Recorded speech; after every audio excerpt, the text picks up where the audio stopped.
That's it. Thanks, Phil. You're scaring me now. But my name's Carla and I'm an alcoholic, and I'm just really delighted to be here. And I want to welcome anybody who's new to Alcoholics Anonymous. Uh, Boy, there's just been so. I have to say this one more time. We're getting away from January 1st now, so this joke's going to be really old pretty soon. But we can finally say that hindsight really is 2020. All right, I'm done. But it's been a year, and we're not done yet, and the whole world is involved in this all at the same time. It's a profound. Everybody's been in on this one, and while I feel extremely lucky, my husband and I have been in a good place. What Alcoholics Anonymous taught me is that when I'm doing okay and somebody else isn't, we look for the people we can help. And so I'm grateful to have that presence of mind these days, and to be sober and looking into the new year. And it seems like everything goes in cycles, and we've hopefully, I see hope on the horizon anyway. So I'm grateful to be here. Why am I in Alcoholics Anonymous? I couldn't stop drinking, and I couldn't stop starting drinking.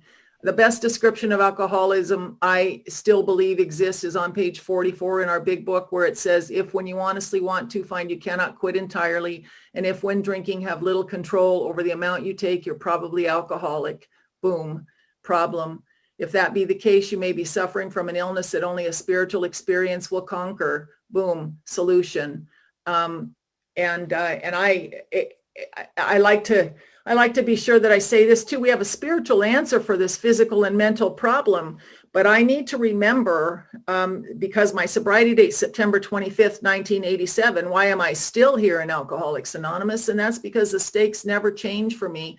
There's never going to come a time where I am so spiritually fit that I can safely drink alcohol in any form at all. And working with new people and sitting in the meetings of Alcoholics Anonymous and hopefully being that elder statesman that was sitting there when I got here, helps to ensure that I get to stay sober and hopefully and useful. For me, the feeling of usefulness may be the most valuable. I'm peaceful a lot of the time. I'm happy a lot of the time, but useful covers all of that, right? When I'm being useful, then the rest of that kind of falls into place.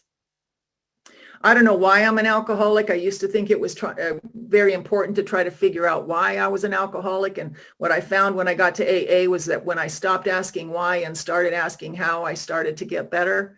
I've believed in God since I was a small child. I remember contemplating and feeling a connection with the power greater than myself when I was a small child. But when alcohol came along, it intervened in my life in a way that nothing else could. There was a lot of stuff going on in my family, like probably a lot of families.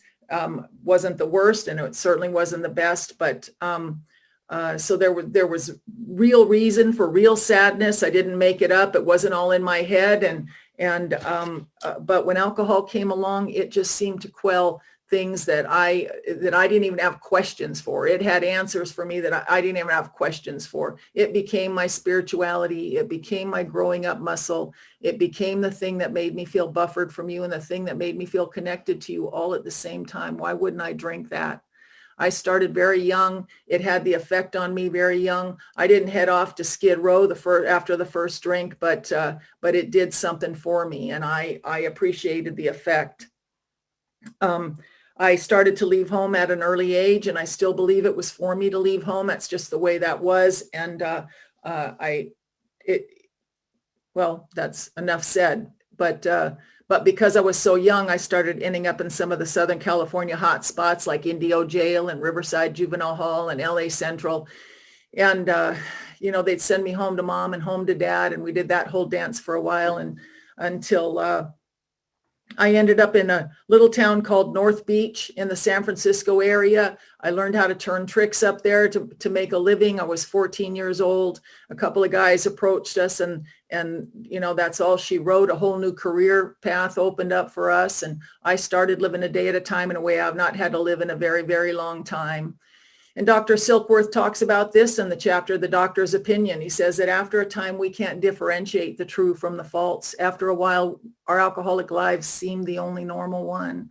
And it certainly seemed that way for me. I didn't know it at the time, but I had already begun to trade away every God-given talent or gift or potential that I had for the effect that alcohol produced. And if you had asked me back then, I would have said I was doing it willingly. It was just the next indicated thing. And that was not my big dream, to be turning tricks out on the street in San Francisco. My big dreams when I was a kid was to become the first woman to run a 4-minute mile and the first woman Major League Baseball player and the first woman president. Those were my big dreams. And yet I turned sideways in a big way and very young. A lot of people come here having built and lost great empires. They come here a little bit later in life, having had some success and all of that. And that's just not me. I peaked out at about 11 and a half and skittered across the bottom till I was 29. And then I got here and got a chance at life, a real chance. And, if there's one thing that I'm grateful for that I hope I never forget to say, and that's that the obsession to drink alcohol was finally lifted and it hasn't returned. It hasn't returned for me since about 9 months after September 25th, 1987. So I'm just living proof, really. You can be here in Alcoholics Anonymous and stay sober for 9 months and not really feel like it. And then it took for me. Everybody's grace period is a little bit different. Some people come here already having that obsession to drink lifted. And I hope that's the case for you. But what I found is that no matter what awakenings I had before I got to AA, sober, not sober, and after, the rest of the steps after the first step serve to protect that first half of the first step. There's never going to be a time where I'm not going to be needing to take the actions that maintain and grow that spiritual cushion that keeps me away from having to take that first drink. And not that I've thought about alcohol for a long time, or had the obsession that drives me to take that first drink, no matter how bad I know it can get. I just hope I never forget to continue to take these actions. And as far as I can tell, my big book never says stop. It never says do this a little bit now. It says, we come to trust the process in the first 9 steps. And then it says, in step 10 to continue to do that. And then 11 to improve that. And then 12 to share that. And so I'm in. I guess what I'm trying to say is I'm in for the long haul.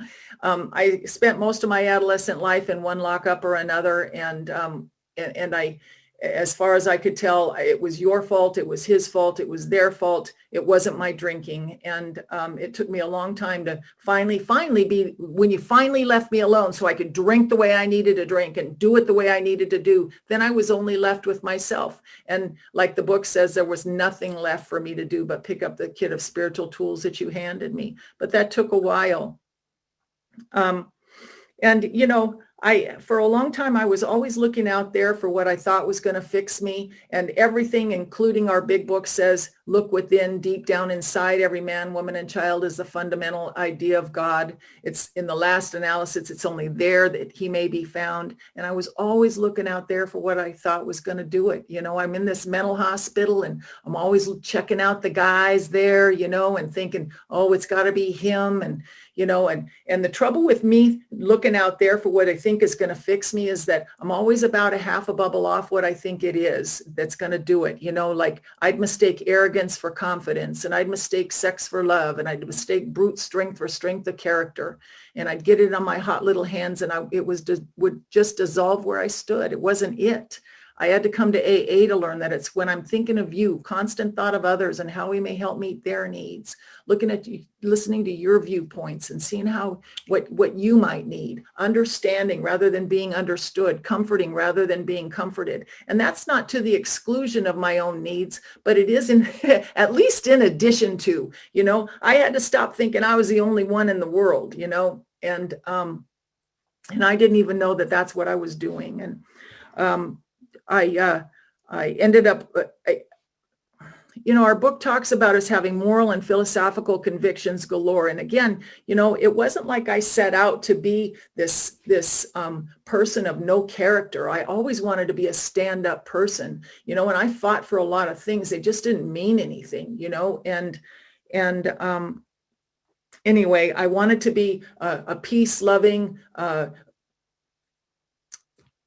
spiritual kind of person, and I kept ending up in these violent relationships, and this just everywhere I went, it was just my world. I pulled the world down around me, and I ended up with this boyfriend who I met in the rehab, because that's where they keep a lot of the partners if you're looking. Again, wanting to be a peace-loving person, and we just beat each other up and down the California coast, and then we pitched a tent in the mountains in Southern Oregon and lived there till the rains came, and ended up living on top of another mountain in Southern Oregon. We found this old mining claim and this old log cabin we patched up and threw a plastic tarp over the top and called it a skylight, and then the baby came. And I thought having this little girl was going to change the way I drank. I'd had enough therapy to know that you got to be the parent you never had. You got to break the cycle and do all of that. And by that time, I was getting my clothes and shoes and the necessities of life out of a box behind a store in town. And I thought I was going to be a better parent than the one I had, because I was delusional. And we were drinking moonshine and homemade wine by then, and because they're organic and much better for you. And yet, my life is blowing up. I'm blowing up. And my daughter got in the way of one of our fights when she was about 10 months old. So I had to take her up the road where it's got to be better somewhere else. That was my favorite place to be, on my way to somewhere else. I just knew hope was just up the road. It's got to be there. But now the rubber's hitting the road, and I want to raise this kid. She's, the most important person in the world to me. And I drugged that kid over 3 states. Up until then, I hadn't been able to really work legitimately. Everything I'd done was in the shadows or off the road or off the grid or something. And now it's time to get a legit job. And so my first legit work was in the bar business. And it never occurred to me not to drink on the job. Why else would you have that job? It just seemed to me to be cosmically efficient. And so my daughter and I ended up back down here in Southern California, and I got a job in Hollywood about 30 miles away from where I was renting a room for my aunt. And every afternoon I'd kiss my daughter goodbye, who was now almost 4 years old, and I'd take off for the job in Hollywood. It was a great job. Any healthy person could have made a great living doing what I was doing, working in a great bar, making great money, great people. There was nothing wrong with it at all. I'm the common denominator. And every afternoon I'd kiss her goodbye, and I'd take off for that bar, and I'd get thirsty about halfway, and I'd pull into my favorite watering hole, and I'd order up a couple shots of Cuervo and a couple of Bud Backs and drink them down and head off to work and drink with everybody and pour drinks till the wee hours of the morning. And then I'd crawl home and start all over again. And one afternoon I kissed my girl goodbye like I had been doing for months, and I took off for that same bar.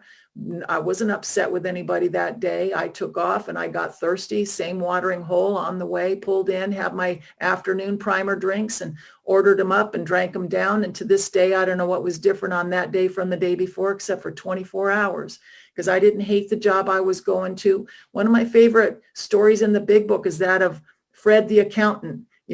Fred the accountant in the big book, he wasn't having a bad day. He said there was not a cloud on the horizon. In fact, he was pretty sure he had enough self-knowledge that he wasn't going to have any trouble with alcohol at all. And yet he walks through a bar and he says, maybe a cocktail would be okay. Like maybe if I call it a cocktail, it'll be friendlier to me this time. And he has them, and then his life runs through his fingers over the weekend and just right away. And that's what happened to me that day. The knowing that I needed to get up off the bar stool and head to a job that I wasn't upset with. I really like going to. I like the people. I like the money.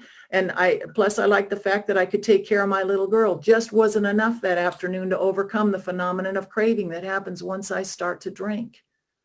Nor was the knowledge that my little girl, the most important person in the world, was at home waiting for her mommy to greet me in the middle of the night when I got home and play with her in the day. It wasn't enough to overcome the phenomenon of craving that happens once I start to drink.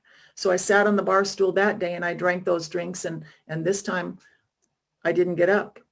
And I lost the job and I lost the kid in one fell swoop. They're both gone. And I love that beautiful little understatement that Bill writes. And I know that no matter where we come from, what our socioeconomic status is, our education, our political leanings, our religion, whatever it is, we all have our own version of this. Gradually, things got worse. and worse they got. I ended up marrying my drinking partner, who I met in the next bar where I was working. And we got married about the time we should have split up. And we moved in together. And, I kept thinking maybe if I put my circumstances back together, that would be enough and that would be okay.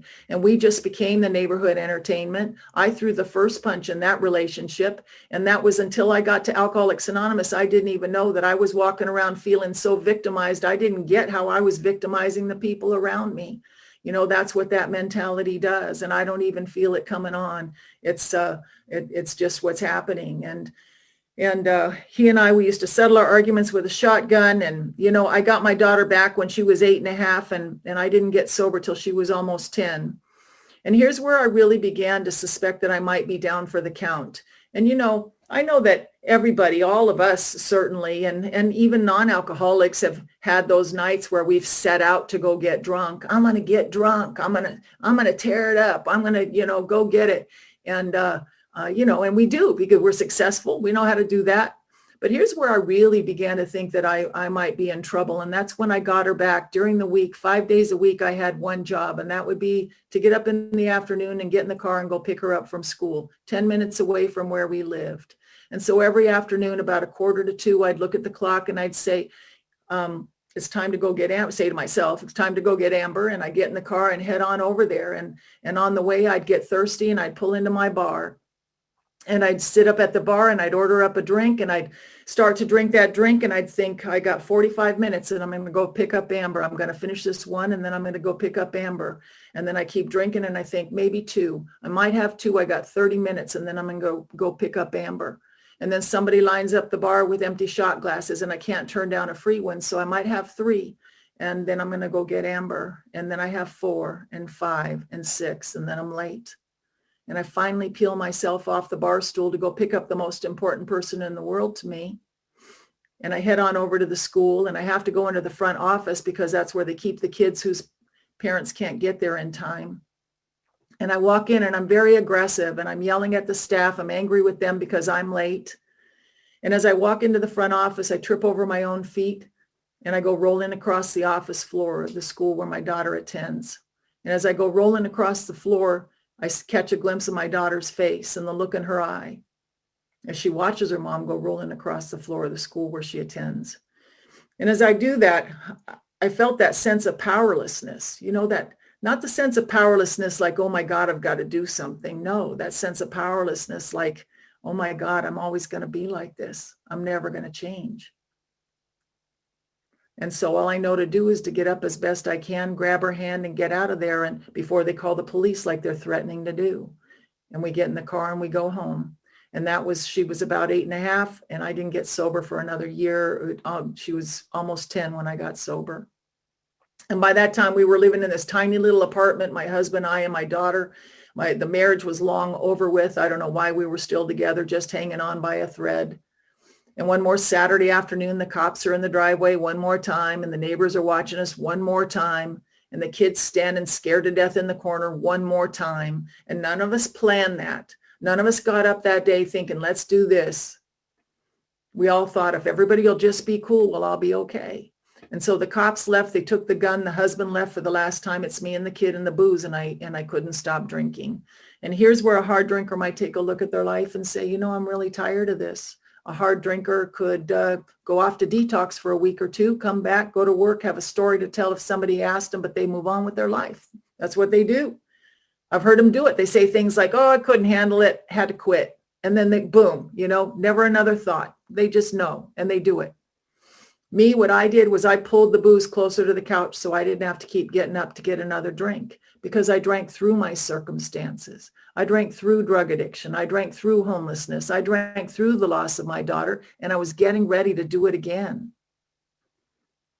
My first sponsor told me if I wanted to affect a conscious contact with a power greater than myself, I might start by counting the coincidences that happened in my life. Those situations that seem to fall together for the good of everybody without me having my hands on it. Coincidence. And I like that, because by the time I got here, I had so many disjointed ideas about God this word we call God. And I kept thinking I had to define or comprehend this power. And so she brought it back down to a very simple level, a very simple focus. And the first coincidence I could count was that I had moved in next door to a woman who had 5 years of sobriety in AA. And she had seen and heard that whole deal go down that day. And she came over a couple of days later and she brought me a big book and a 12 and 12. And she just sat on my couch and she told me her story. And in her story, I could tell she used to drink like me. And over the last year, I'd seen with my own eyes that she wasn't drinking anymore. And what really impressed me was it didn't seem to bother her that she wasn't drinking. And that got my attention. I don't know how you do that. All I knew is that when I had no booze and I had no steps or fellowship or God of my understanding, I felt like you stripped the coating off my wires. You know, I felt oversensitive and underloved, and I didn't know what you meant by that or why you looked at me that way. And my self-centered head would close in on me from there. So much so that even though I knew a little bit about booze by that time, I knew I couldn't guarantee if I was going to have 2 or 22. I knew that the window of relief had gotten really, really small. I also knew that I no longer had to invite trouble. It just seemed to come to visit unsolicited. Even though I knew all those things, I knew there would come a time where it would just be me and the booze and I would pick it up and drink it. Always had been, always would be, as far as I was concerned. So I didn't know how her 12 little thinly veiled Sunday school sentences were going to have any effect on me in the face of what I'd become. It just seemed a little weak. And, you know, and all at the same time, my head's going this way and something with a capital S was happening. It must have been because there was a slow turn. There was a slow turn in your direction. And it took about another week and a half. And I just didn't go back and buy any more booze that day. I didn't go anywhere. I sat in that little apartment and I shook it out. There was no treatment or anything left for me. That people had been trying to help me all my life. And I shook it out over the weekend and into Monday and into Tuesday. And by Tuesday afternoon, I went back to my neighbor instead of the store. And I knocked on her door and asked her what to do. And she sent me up to a meeting in Sierra Madre, California. And that became my first home group. And I went up there and I sat way back by the open door and the exit sign just in case. And I heard that joyful noise inside the room of Alcoholics Anonymous. You know, I heard people asking each other, hey, how's that 4-step coming? Do you need a ride home? Did you get a sponsor yet? How's that? Would you like a cup of coffee? And I heard somebody say, hey, Joe, how's your lawn? And I thought, oh my God, could my life ever be so elegant and simple as to be concerned about a lawn? You know, it just, up until then, my life seemed so much about scraping and holding on and hustling. And could it ever just be about sitting on a Saturday afternoon smelling fresh cut grass? Could it be like that? It sounded like hope to me. So I sat through the meeting and something was happening. And the secretary asked me to read at the end of the meeting. And as I read, I came into the room just a little bit more, like I do every time I say yes to something you ask me to do, even when I'm not in the room anymore. Alcoholics Anonymous slowly over time installed something in me that goes with me wherever I am. And the difference between Alcoholics Anonymous and the places I had been before was that anything I learned there, I left there when I left. In any of those places, and AA goes with me. That's just how it's worked for me. And I don't think we have the market cornered on miracles, but I know for sure that I needed this particular miracle. And I'm so grateful that when the sign on the outside of the door said AA, that when I came in, that's what you were talking about, because I couldn't stop drinking and I couldn't stop starting. I had to drink one more time at 89 days and then I got to stay. I had to finish the drunk, and as soon as I took that first drink, I wanted what I had had just a few minutes earlier, even with the discomfort, but I had to finish the drunk, and it took about 24 hours, and I was lucky enough to come back. And if you're new again, you know, it's never about whether or not you're welcome, but it is about truthful, quite honestly, about whether or not we can make it. A lot of people go out there and in 2 hours, their life changes forever, and they can't get back. Something happens that they didn't plan on. And I feel very, very fortunate that I got to come back and across the threshold of Alcoholics Anonymous far enough to be able to have what you had.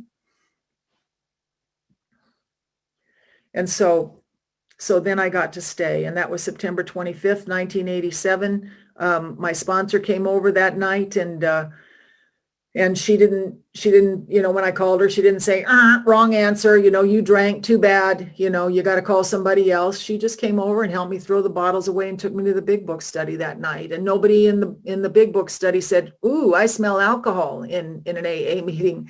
They said, they came up to me at the break and they asked me if I wanted to make coffee on Tuesday. And I thought, dang, somebody thinks I'm going to be here on Tuesday. And I came on the days in between.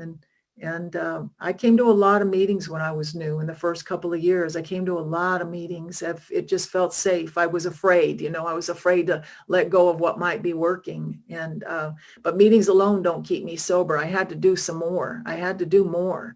Meetings were where I heard about steps and sponsorship and amends and surrender. This is where I heard it. And this is where on a daily basis, I heard you talk about how you applied it in your lives. But meetings alone don't keep me sober, because at some point I have to pick up the tools and use them. You're getting a spiritual experience does no more good for me after a while, after you share it with me, than my trying to eat my breakfast for somebody else. We have to do that for ourselves, and or at least that's my experience. And so I started to take the steps with my sponsor, and I made that first round of amends to my family at about 9 months sober. And I say that first round because for my family and I, there was a long period of reconstruction ahead, certainly, piece of pride by piece of pride by piece of pride showing up. And, and to this day, there's not one member of my family who'll say, hey, they never stand in the doorway and say, no, please don't go to the meeting. They don't do that. And, but nor does any member of my family ever have to worry about where I am or if I love them or why won't I come home. That doesn't happen in my family. And oddly enough, right about that time was when the obsession to drink alcohol was finally lifted, and I came to trust the process of the first 9 steps, and I got comfortable with being uncomfortable. Even all these years later, discomfort is the grow zone, and I have to surrender that. Please remove whatever stands in the way of me fully loving and being fully useful.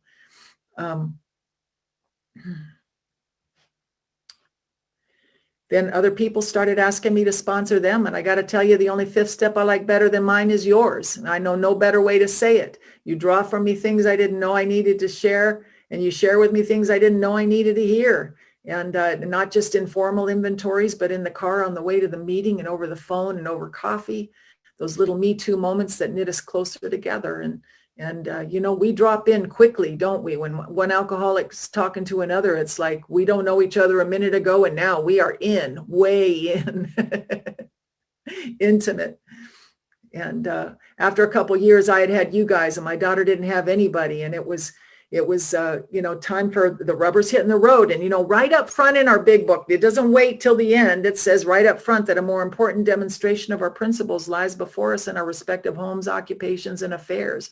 I had an 11-year-old daughter who was throwing parties, and 18-year-old Batos are crawling in and out of her bedroom window. She's been jumped into a gang. She's drinking and using, and I don't know anything except to ask for big help. And the people in AA and CA tried to help, and then I had to put her in a treatment center. And I showed, she was there for 6 months, and I showed up when they asked me to, and I stayed away when they asked me to. And little by little by little, you guys taught me mountains are moved a spoonful at a time. And every day I just got up and gave my best spoonful. And, from the time she was 11 till she was about 23 was how long it took for us to kind of knit that back together and get going in the same direction. It was always 2 steps forward and 1 back, and 1 forward and 2 back. And that was how it is. That's life. And if I can say nothing else, what Alcoholics Anonymous has given me is the chance for life, not a chance at perfection. It's progress. And there are always going to be things to learn, and I'm not going to know everything. And it's best if I don't think I will. It's best to keep that beginner's mind. It's best if I come in curious. And I know not all stories end up like that. I was lucky, and and I'm so grateful that you guys taught me how to parent through the guilt. It would have been so easy just to give up and say it's just too hard. And that kid now, she's 42 years old. She'll be 43 pretty soon. She's got her master's degree. She put herself through school. She became a social worker, and she was working with the crisis impact team out in another county. And she was one of those people who worked in the aftermath of things like the Las Vegas shooting, and went in and sat with the families and helped them begin to put the pieces of their lives back together. That's who she is. And I don't know if she is who she is because or in spite of me, but I know that because of Alcoholics Anonymous, I get to be a privileged witness in her life and in the lives of anyone who wants to be in mine. And then she had 2 beautiful boys. She had one when she was 16. She came home. She had a funny look on her face. She was sitting with her boyfriend. I told them they were pregnant, and they nodded. And I got the chance to tell her that I'll be there no matter what you decide. So I was present at the birth of my first grandson. And that kid just turned 25, and now he's saving up to take the bar exam this coming July. And the youngest just moved out a year ago. He's 20, and he's moved up to Bend, Oregon, and finding his way up there. And those kids have never seen me drunk, and he's excited about life, and he knows that his grandmother loves him, and as does my daughter, as does my other grandson. And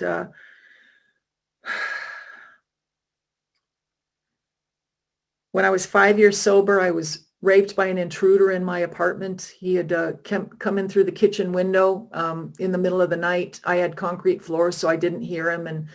And when I went to roll over, I rolled right into his hand, and he had taken already cut up the telephone cord, and he tied me up, and he raped me, and he robbed me that night in my room. And I got to tell you that at 5 years of sobriety, I had a much bigger God than I got here with.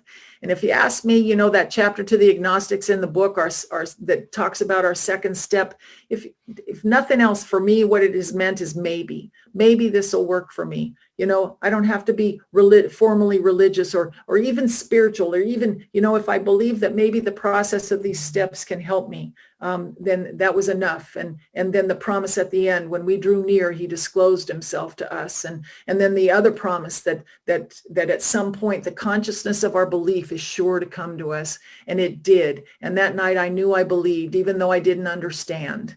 And because I somewhere along the line maybe gotten the idea that I'm working 12 golden steps here. Yo, what's happening? There's a guy in my room in the middle of the night. And I got away from him after a little while, and I ran for the front door, and I couldn't get out the front door. And so we ended up in a little wrestling match. And instead of getting more angry, he dropped the knife and he went out the same window he came in. And it turned out that I knew this guy. I'd actually watched him get sober 30 days before I did. I watched him get his life, his wife, his kids, and everything back. And then I watched him join the church and leave AA behind. And when he went out like that. And what I chose to learn from that is that while the big book tells us to be quick to see where religious people are right, to make use of what they offer, Alcoholics Anonymous is a place where I learned the terms and conditions of my alcoholism. This is where I learned that I'm not one of those people who can go home after a Sunday sermon and have a glass of wine. I come here and I remember who and what I am here. And then I can go anywhere I want to and worship. And I do. You might find me at a Buddhist temple or a Jewish synagogue or a Sunday sermon of a Baptist faith or a Catholic mass. I'm an and girl. I think it's all, whatever charms your heart. Howard Polins used to say, wherever you see God pass, mark that spot and go sit in that window again. And there are a lot of windows, but they talk of spirituality and spiritual matters in a very, very general way. And what we do here in Alcoholics Anonymous is we take that spirituality and we aim it right at alcoholism. And that's our purpose here. And then, we say, we send you on your way, go out there, tethered to Alcoholics Anonymous, not in addition to, not instead of. But that wasn't his story. And a few months later, there was a trial that followed. And as part of the defense, they had a lot of the guys I'd known years before get up and testify as to who I used to be.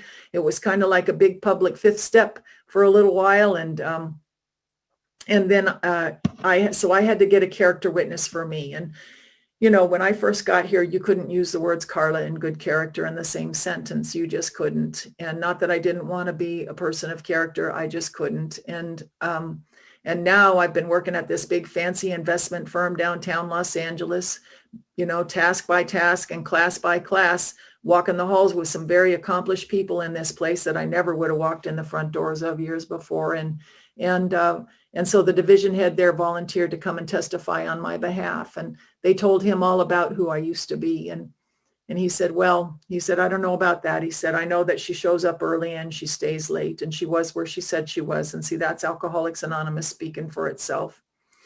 And he didn't have to be coached. He just got up and told the truth as he had experienced it through me. And then it was my turn to testify. And by that time, my sponsor and I had already been talking about how we can't handle even seemingly justifiable resentments. And I know that's true. By 5 years sobriety, I didn't even want to have resentments, I was walking pretty free. And I don't, even today, I don't like them. Sometimes they'll stick to me and I got to work on some of them. But I believe in the process. I like it. I do it because I want to now. And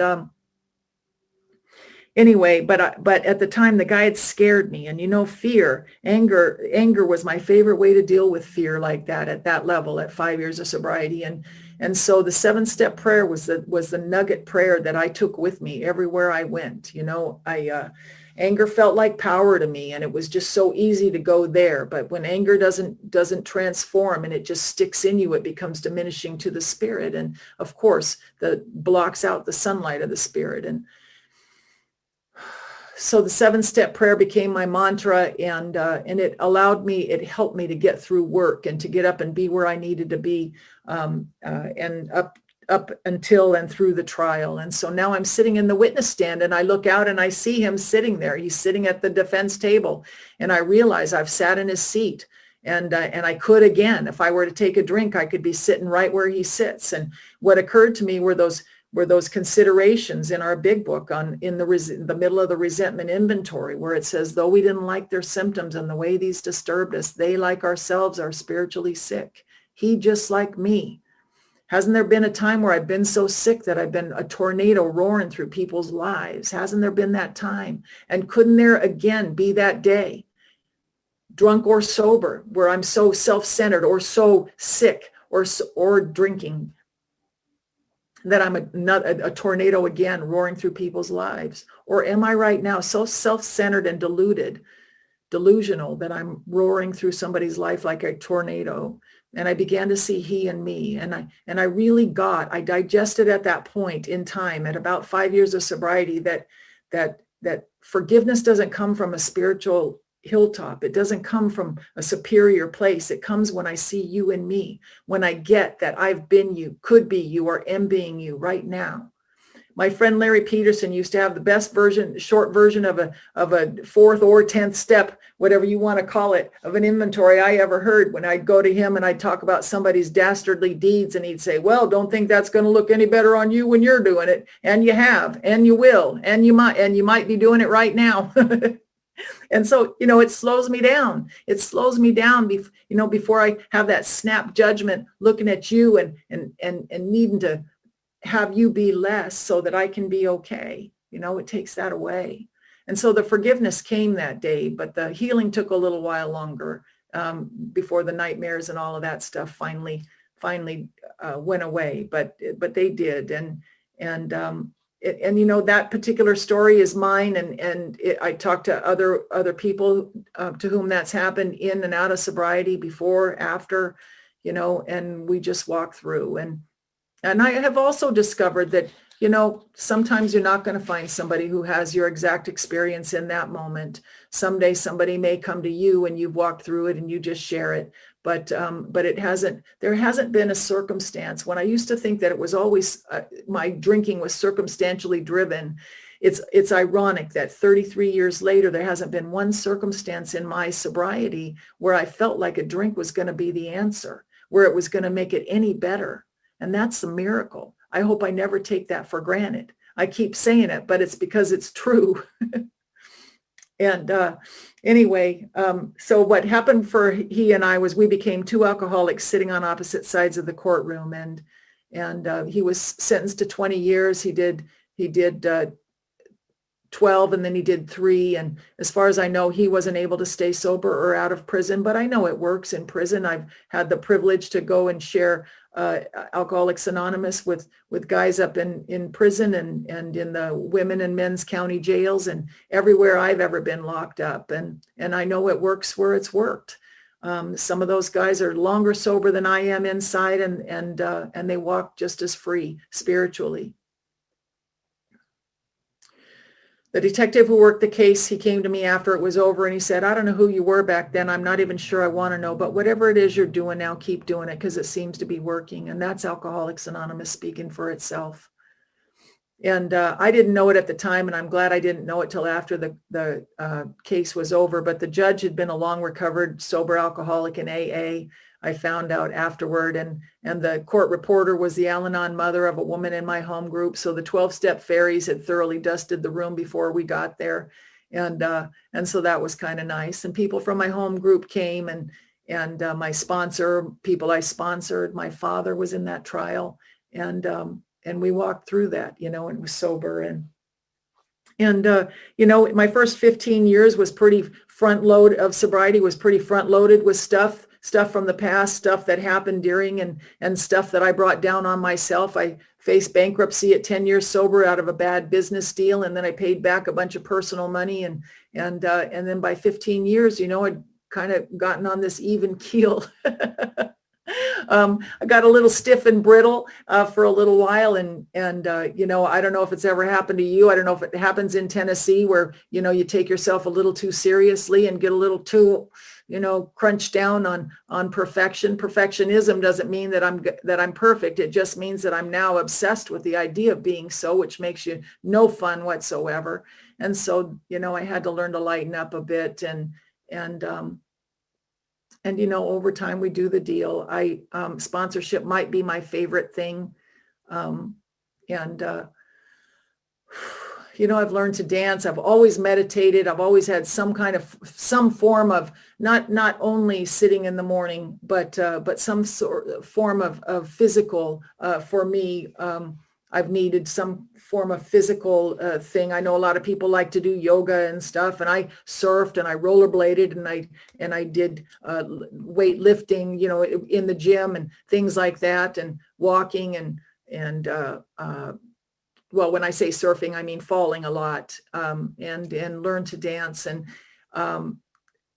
that actually kind of helped me through that brittle time. You can't be stiff and brittle and learn to do the rumba. You got to get a little wiggle on. And when I was standing in my first free rumba lesson at this Arthur Murray dance studio, looking for the next thing I wanted to learn how to do, and all this, let me say, is in addition to Alcoholics Anonymous, not instead of, but I was getting this free rumba lesson, and the teacher stopped in the middle and he said, "Oh, Carla, do not try to dance like a good girl. I don't think they will believe you anyway." And so I had to lighten up a little bit there too. That's a true story. But what I learned in the 6 years where I was learning to dance there is how to allow somebody in. And I believe that there's this power. I believe in this God thing I call God for short, because it answers questions I don't ask out loud. I don't always even know that those questions need asking. And it was not long after that. I was 21 years sober when my husband and I got together, and by that time I was ready. He likes you to know he was just turned 22. He's 3 months longer sober than I am, and he likes you to know that. And I just tell him that they're man months, so we're even, but only half the room ever likes that joke. And he's my best friend. We've been married now almost 10 years and together 12. And so we've been fortunate to be together during this last year. But every morning my feet hit the floor and I say thank you. That's the focus, that leaning in, walking into my life. I say thank you. And then I go sit for 20 to 30 minutes in meditation. And then I sit on a conference call for these, I don't know, it's been maybe a year now. I sit with some friends for 20 minutes on the phone. And all we do is we read a little something, somebody reads something, and then we sit quietly for 20 minutes and then we're done. And then, and I take deep dives. I am still fascinated with the mystery. Although I know I no longer have to try to define or comprehend this power I call God. I just walk into it. I live it through the actions in Alcoholics Anonymous. And I'm okay by myself, and I'm okay with people. I've retired now. I was a massage therapist and had a little business going for me. And then when COVID hit, I was unemployed for a while, and I just went from unemployed to retirement, which I like that word a lot better.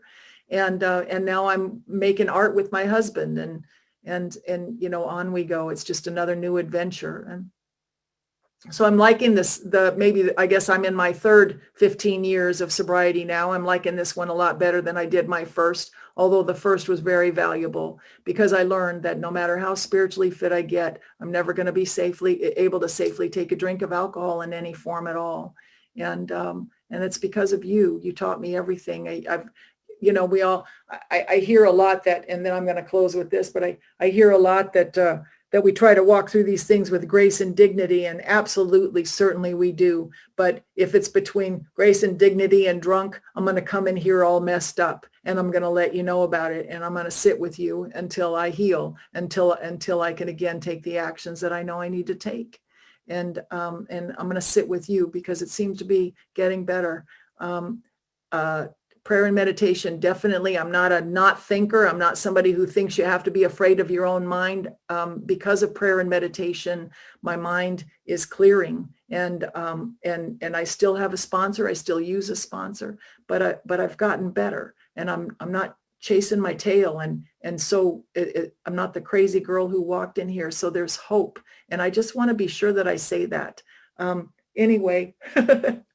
I'm all over the map here. I'll close with this, I promise. My sponsor gave me this prayer that her sponsor gave to her, and she says I say it differently than her, but anyway, this is what I heard, and so this is what I say. Feels like joy to me. She said, ask God to grant you the heart of a grateful servant. And when I say that prayer, I feel joy, and I'm ready, and I walk out into the world, not promise that life isn't going to come at me, but promise that I'm going to be able to walk through life with some modicum of sometimes dignity and grace. Being useful is the most valuable feeling I have. Thanks so much for having me out, Phil. Happy New Year, everybody. Let's go